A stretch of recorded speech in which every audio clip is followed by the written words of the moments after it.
देखो उदाहरण नंबर 3 है अपने पास, बहुपद px x की घात 2 माइनस 3 की हमें क्या निकालना है, शून्यक निकालना, मतलब शून्यांक ज्ञात करना है। अभी तक जो हमने पढ़ा उसमें 3 पद थे तो अपन उसके गुणनखंड कर लेते थे और उसको निकाल लेते थे भैया, उसके गुणनखंड करके शून्य ज्ञात। अब यहाँ पे हमारे पास कितने पद है भैया, 2 पद है, 2 पद ही है, तो हमें क्या करना पड़ेगा, थोड़ी सी मेहनत करनी पड़ेगी। देखो x की घात 2 माइनस 3, अगर हम यहाँ पे इसकी जो घात है ये 3 जो है, अगर मैं इसको x की घात 2 लिख के ये करने 3 लिख के इसकी घात 2 लगा दो तो कोई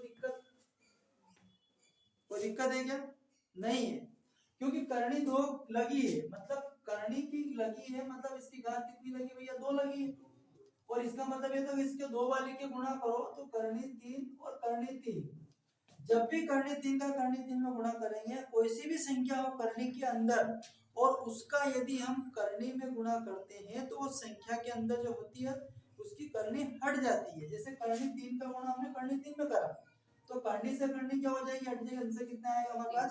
तो यदि हम इसको ऐसा रूप लिखेंगे तो यहाँ पे वापस ऐसा रूप मिल जाएगा अपने को, इसलिए हमने क्या करा कि इसकी घात करनी लगा के, इसकी घात कितनी लगा दी हमने, 2 लगा दी।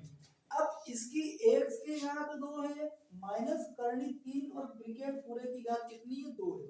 यहाँ पे आपको एक फार्मूला पता होना चाहिए कि a का वर्ग माइनस b का वर्ग बराबर a प्लस बी और a माइनस बी। तो हम इसको क्या लिख देंगे कि ये आपका रहेगा x की घात 2 माइनस करनी 3 की घात 2 बराबर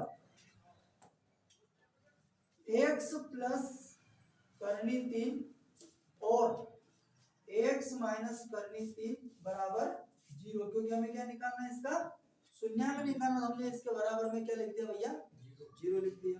कोई दिक्कत है यहाँ तक।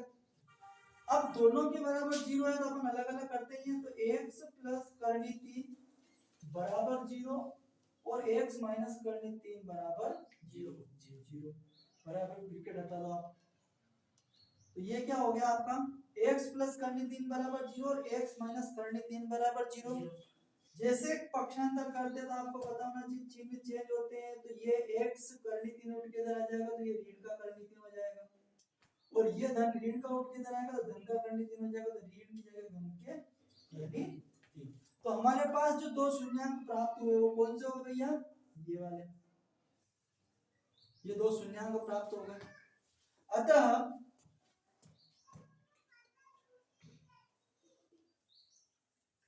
शून्य माइनस करनी 3 व करनी 3 होंगे, ठीक है। अब यहाँ तक कोई दिक्कत परेशानी है क्या, नहीं। संबंध के सत्यता की जांच जब करते हैं, इससे आगे ये सत्यता की जांच, सत्यता की जांच। अब इनको 2 मूल बोलते हैं, ये 2 मूल है अपने पास, है ना, तो हम लिखते हैं शून्यकों का योगफल, योगफल मतलब दोनों मूलों को क्या करना है अपने को, जोड़ना है। तो जोड़ना है तो अल्फा प्लस बीटा मतलब माइनस के करनी 3 है ना, और प्लस के करनी 3। अब ये माइनस का ये प्लस का दोनों क्या हो जाएंगे भैया, कैंसिल, हमारे पास यहाँ बचेगा 0, इसके बटे में कुछ नहीं आने, कितना आ जाएगा, और शून्यांकों का योगफल में ये वाला मान होता है माइनस बी का और ये होता है ए का, इसका होता है ए का, और हिंदी में बोले तो x का गुणांक और x वर्ग का गुणांक, ऊपर बोले तो माइनस x का गुणांक बटे x की घात 2 का गुणांक। दूसरा आता है शून्यकों का